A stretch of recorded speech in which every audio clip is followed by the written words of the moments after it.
Hello students, this is chapter 21. We are going to start this chapter, Neural Control and Coordination.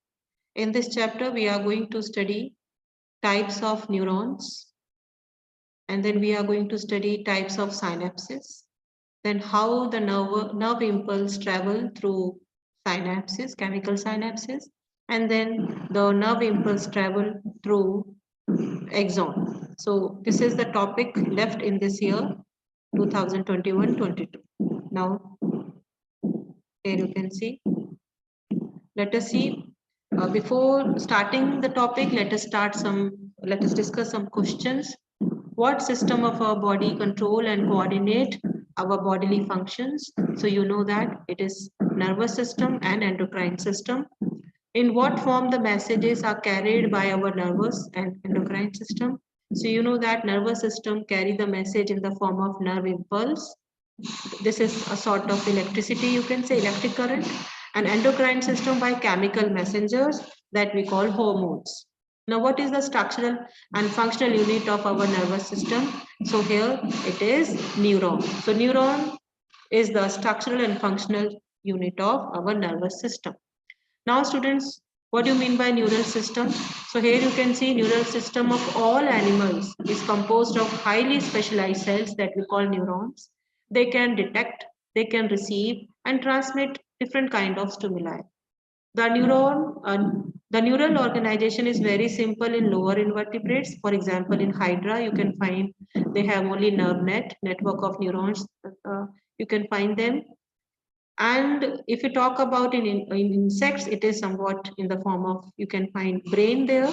So the starting of brain resulted from insects only. And a number of ganglion and neural tissue you can find in the insects. But if we talk about vertebrates, they have more developed neural system.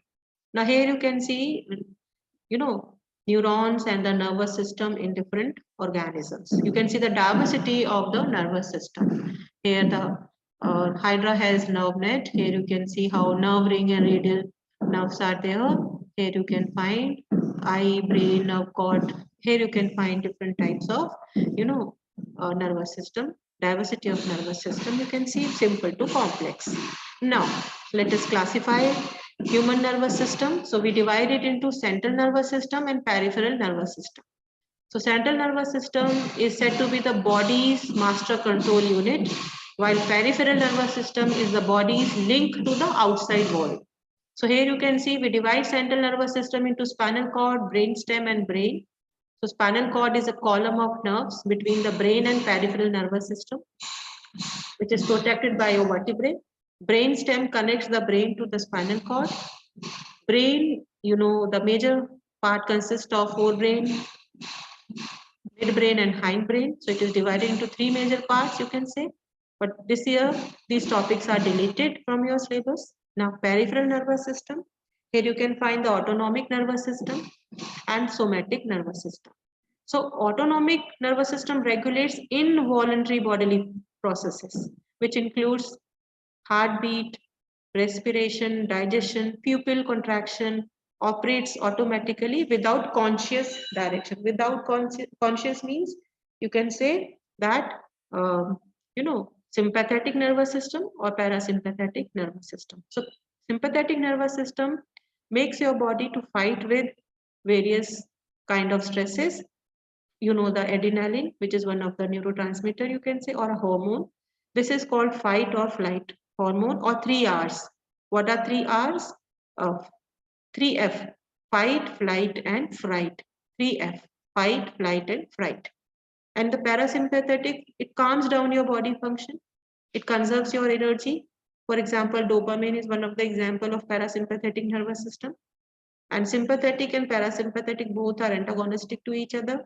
Sympathetic increases the bodily function, it decreases, it calms down the body function. And then the somatic nervous system carries sensory information from sense organ to central nervous system, and a relay motor commands to muscles control voluntary movement. It controls voluntary movements. For example, writing, picking the pen, catching the ball. This is what is voluntary movements. So it controls voluntary movements. Now come to next. Now this structure of neuron you have done in animal tissues. There we discussed in detail. Here I am going to explain which part is meant for receiving the signals and which part is meant for transmitting the signals. So here you can see, bache, this is a neuron, which is the structural and functional unit of nervous system. It is divided into three parts. You can see this is cyton, the long process, this is axon, and finally the nerve endings. So here you can see the stoma or cyton has some processes. These processes are called dendron. And from dendron, you can find lot many branches. These are called dendrites.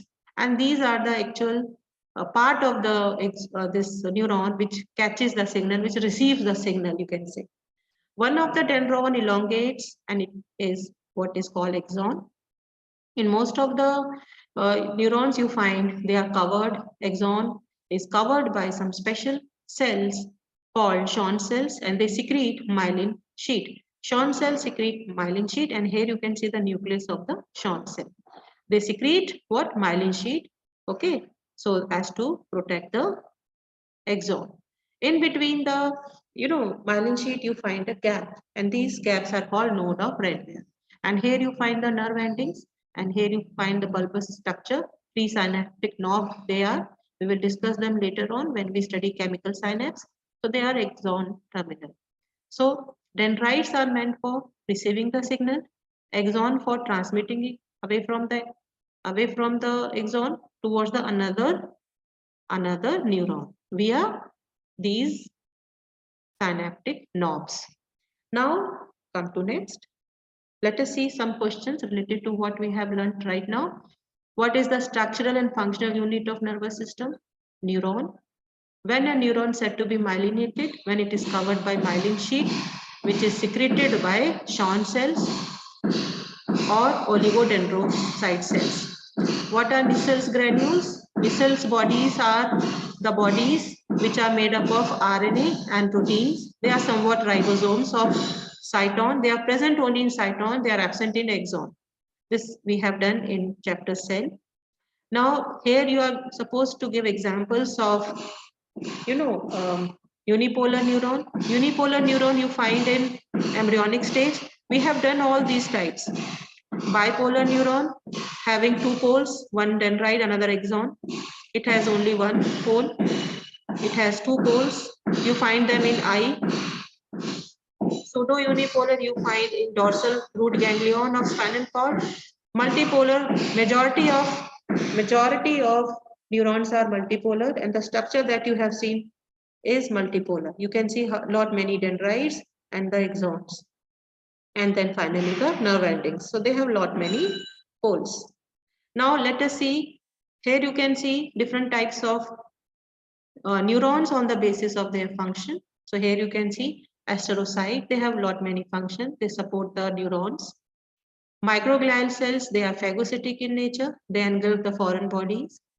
Here you can see ependymal cells, they line the cerebrospinal fluid cavity and they act just like blood-brain barrier. They drag nutrients, oxygen from blood and transfer it to the cerebrospinal fluid so that brain can receive oxygen and nutrients. Here you can see these are the oligodendrocytes. They secrete what? Myelin sheet around the brain cells, axon of brain cells. And here you can see pseudo-unipolar nerve fiber that you find in the dorsal root ganglion. So here you can find these coverings. What are they? Myelin sheet secreted by Schwann cells. So Schwann cells secrete myelin sheet in spinal nerves, and oligodendrocytes secrete these myelin sheet in brain cells. So in this way we can classify. Now let us see again here. These are the neurons of peripheral nervous system. These are the neurons of central nervous system. So peripheral nervous system consists of satellite cells and Schwann cells.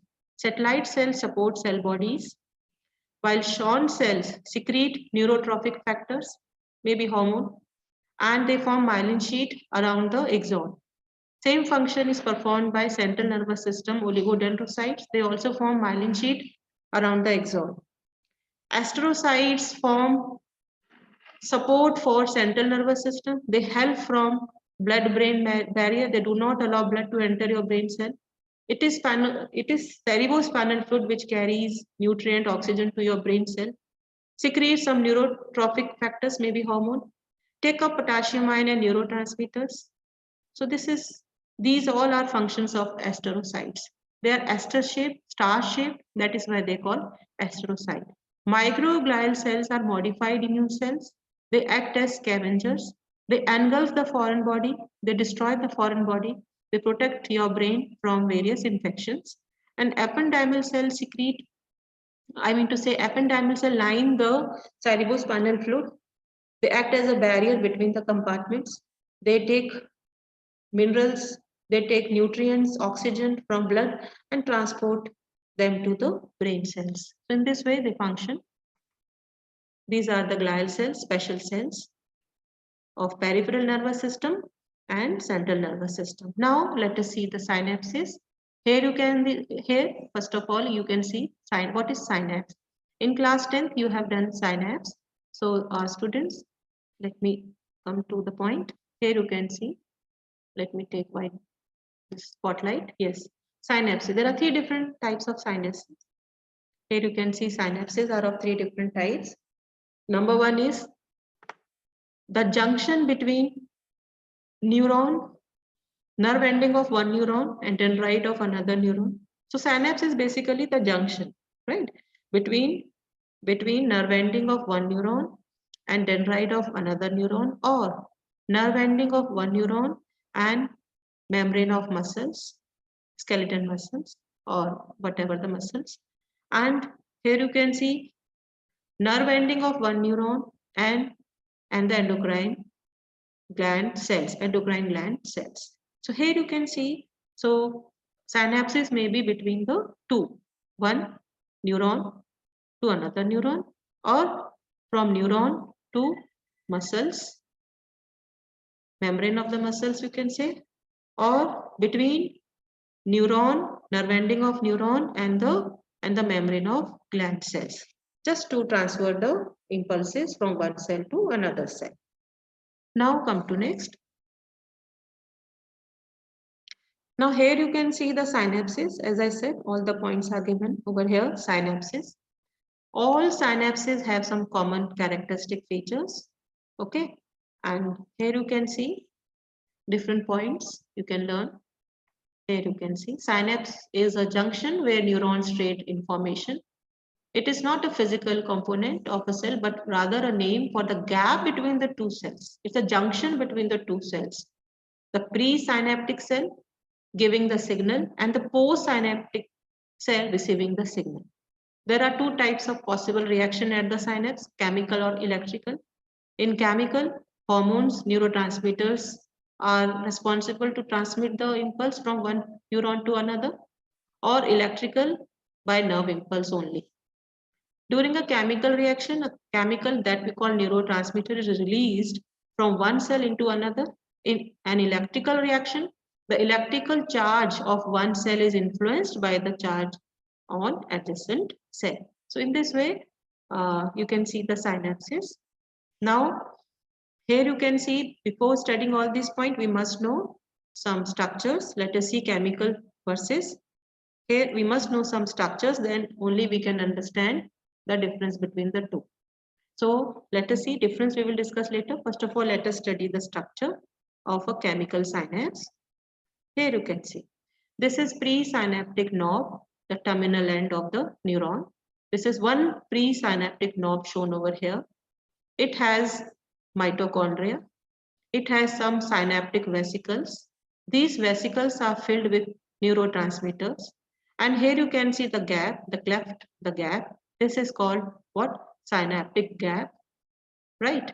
And it is in the vicinity of the postsynaptic neuron. This is postsynaptic neuron membrane. It has some receptors which can receive the neurotransmitters. So that signal can pass from one neuron to another neuron or from one cell to another cell. It depends what type of synapse is.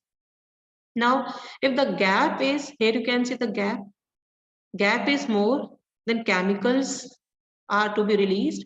Receptors receive those chemicals and resulting in what? Transmission of the chemical. Depending upon whether the neurotransmitter has positive response, it is stimulatory or it is inhibitory. It depends whether it is dopamine or whether it is adrenaline or whether it is any other hormone or neurotransmitter.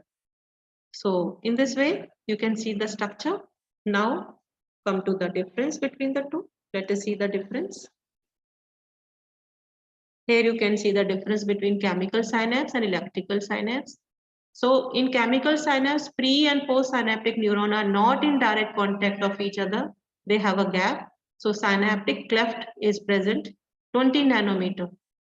Okay, so the gap is that much that electric current could not pass. So chemicals are required to transmit the impulse. Presynaptic knob contains small vesicles with neurotransmitter. As I've shown you, that presynaptic knob has some small vesicles which are filled with neurotransmitters. Impulse can be conducted in one direction here. Now here you can see with comparison, here you can see the comparison between chemical and electrical synapse. So if we compare between the two, we find that in electrical synapse, pre and post synaptic neuron are in direct contact with each other. Hardly 0.2 nanometer. You can see synaptic cleft is not visible or it is absent. So the current can pass from one neuron to another. No vesicles are seen, and here impulses can be directed in both the directions.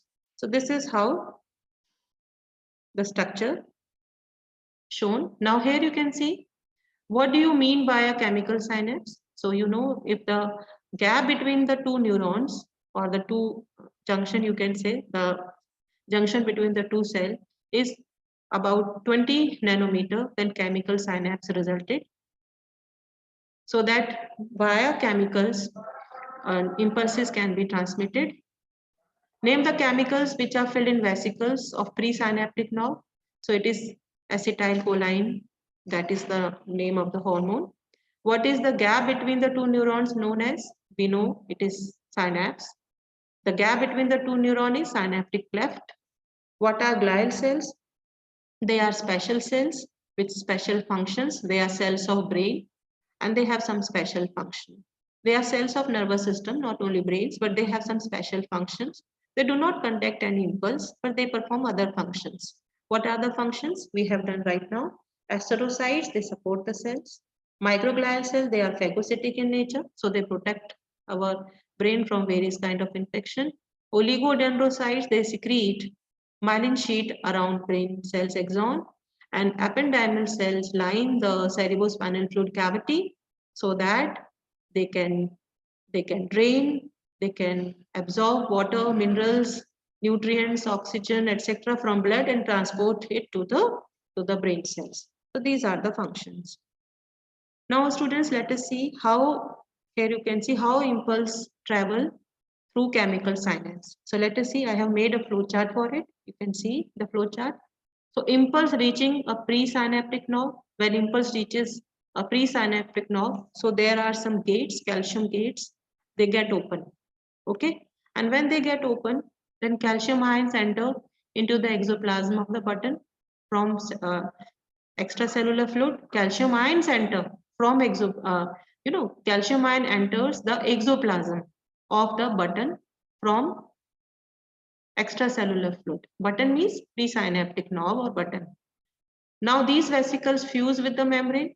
They release neurotransmitter into cleft by exocytosis. Now these neurotransmitter is, these neurotransmitters are received by receptors present on postsynaptic membrane, and receptor transmitter complex is formed which initiate either inhibitory or excitatory potential. It depends upon the type of the neurotransmitter secreted. For example, if potential is inhibitory, then signal could not pass. If potential is excitatory, then you can see, here you can see. So if potential is inhibitory, impulse is inhibited. If potential is excitatory, impulse is generated in postsynaptic neuron. And finally, you see that receptor transmitter so formed, the complex so formed is dissociated and neurotransmitter is again accepted by the presynaptic nerve and gets stored in the vesicles so that the same can be repeated as per the signal. So in this way, we find the chemical synapse, that nerve impulse travel in the chemical synapse via chemicals. Now transmission of electric impulse, let us see. So students, you know the term that we have done. Here you can see polarized state, depolarized state, repolarization, and then again polarization. So same here you are going to study. You know that this is your axon. Interior of the axon is negative because here some negatively charged proteins are present. So, and they are not permeable to the membrane. They could not cross the membrane. And outside the membrane, there is sodium ion, high concentration. In high concentration, you find sodium ions. So here you find extracellular fluid and inside is exoplasm. This is the resting stage. This is the resting stage. Here you can see the resting stage. In the cytosol, in the exoplasm, you find negative charge. And in extracellular fluid, because of lot many sodium ion, outside is positive. And here in the membrane of axon, you find some receptors. Here you can see channels, you can say sodium channels, potassium channels. You find sodium channels, potassium channels, which allow sodium and potassium ion to and fro move in or out of the cytoplasm or cytosol of the neuron.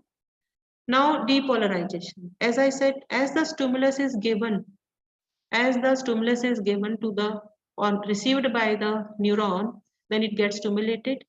The polarized state gets converted into it gets reversed, you can say. Here you can see inside becomes positive and outside become negative. Why? Because lot many sodium ions enter into the cytoplasm. Here you can see, or you can say exoplasm more typically. So lot many sodium channels open. Okay, so that lot many sodium ions from extracellular fluid enters into the exoplasm. So that the reversal of the polarity resulted. Now here you can see inside become positive. Here you can see inside become positive and outside become negative. Now depolarization resulted. During depolarization, you find most sodium channels open while the potassium channels remain closed. And because of influx entry of sodium ion inside the membrane, positive charge resulted with respect to outside. More sodium ion are inside as compared to outside. So inside become positive. Now next is falling phase of the action potential. Here you can see the graph also. Resting potential. And then stimulus is given which is of threshold. Action potential generated. Positive membrane become positive inside.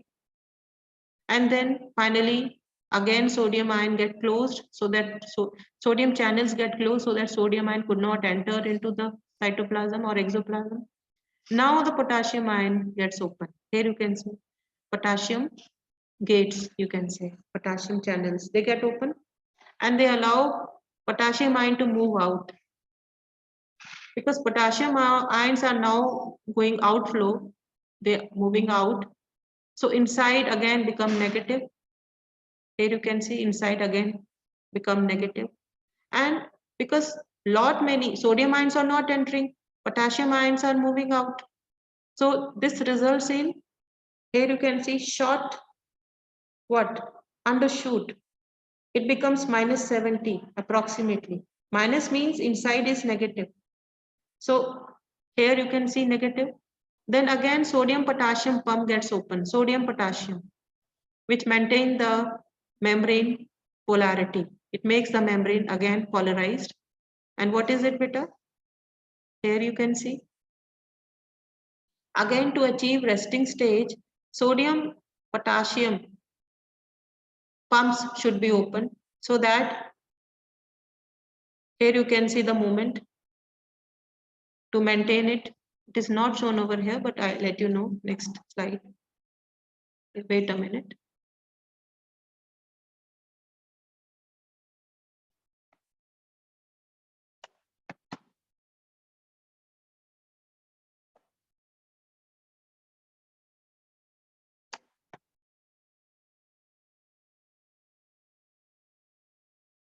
Now here you can see more clear picture.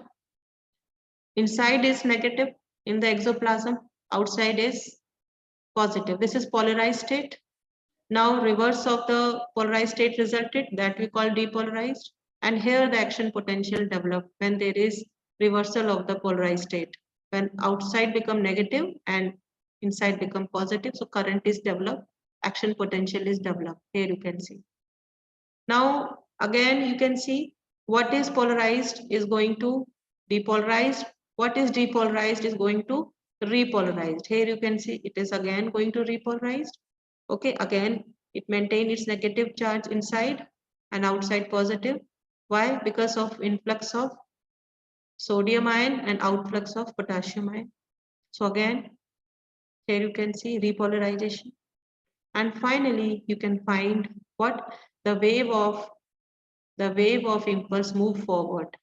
So in this way, movement of impulse resulted.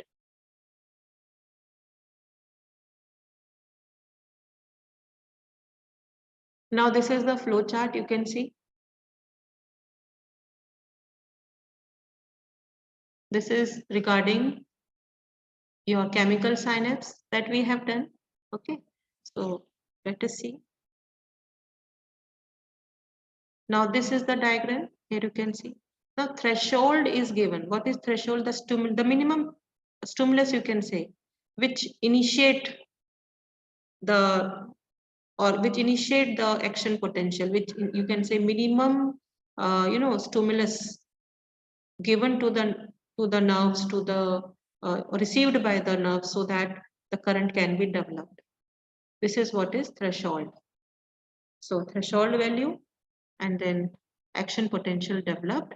So in this way you can see the nerve impulse proceed. So this is what about chapter. This is given in the syllabus. That much you are going to study, you are supposed to study in this session 2021-22, because most of the portion related from this chapter. Thank you.